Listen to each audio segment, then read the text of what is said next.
Reels वाली बहू। प्रज्ञा को रील्स बनाने का बड़ा ही क्रेज है और वो दिन भर रील्स बनाती रहती है। खाते पीते घूमते फिरते घर में कॉलेज में रील्स बनाने के कारण प्रज्ञा पूरे कॉलेज में हाईलाइटेड है।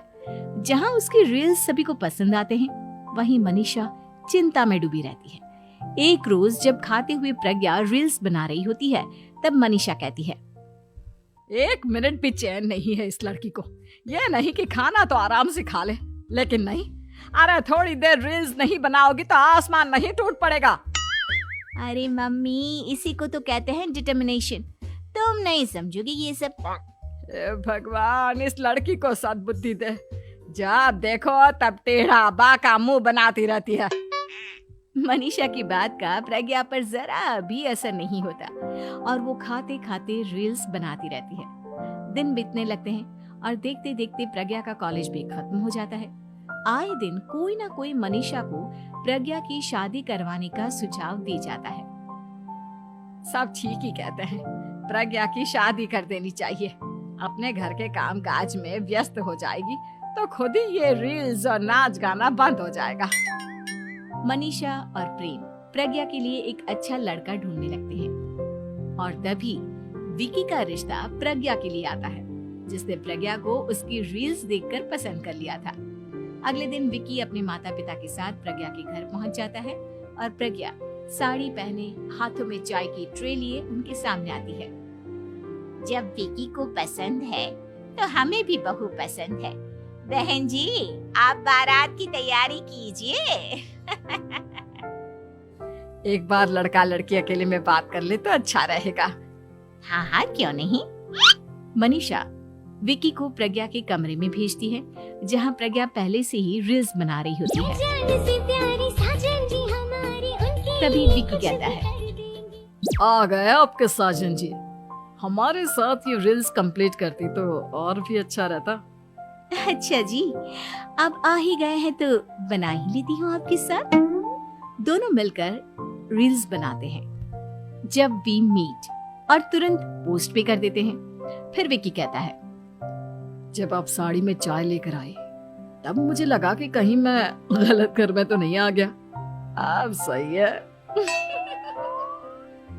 दोनों की शादी पक्की हो जाती है और शादी के दिन भी प्रज्ञा रील्स बनाने से चूकती नहीं। यहाँ तक कि बारात के समय भी नाचते हुए रील्स बनाती है। सभी लोग प्रज्ञा की तारीफ के पुल बांध देते हैं और प्रज्ञा नाचती गाती अपने ससुराल चली जाती है।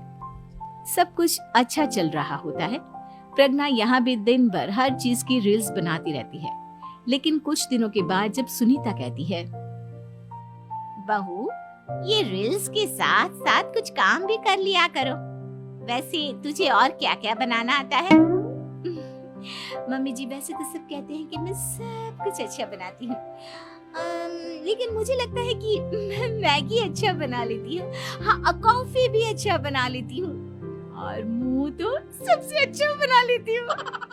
हैं? अच्छा अच्छा। सुनीता अपना माथा पकड़ लेती है और कहती है, बहू, कुछ खाना बनाना भी सीख लेती। मम्मी जी, मैं लंबी प्लानिंग कर रही हूँ। जल्दी ही मैं इतनी फेमस हो जाऊंगी कि मुझे पैसे मिलने लगेंगे। हम दोनों सास बहू राज करेंगे, राज। नौकर काम करेंगी और लोगों की तो लाइन लगेगी हमसे मिलने के लिए। तेरा दिमाग खराब हो गया है क्या बहू? हंसी मजाक तक ठीक है, लेकिन इस तरह घर नहीं चलते। जितना जल्दी हो इस घर के तौर तरीकों को सीख लो। प्रज्ञा मुंह घुमाकर चली जाती है और तुरंत उसी वक्त एक रील बनाती है।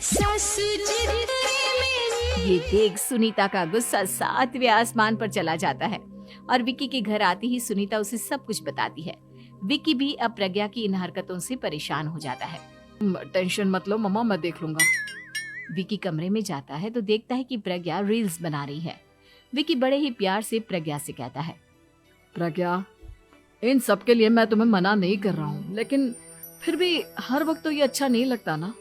समझने की कोशिश करो, मुझे भी तुम्हारा थोड़ा वक्त चाहिए। मैं जब ऑफिस से आता हूँ तो मुझे समय देने की जगह इसी में लगे रहते हो। तुम ज्यादा ही सोच रहे हो। तुम भी मेरे साथ रील्स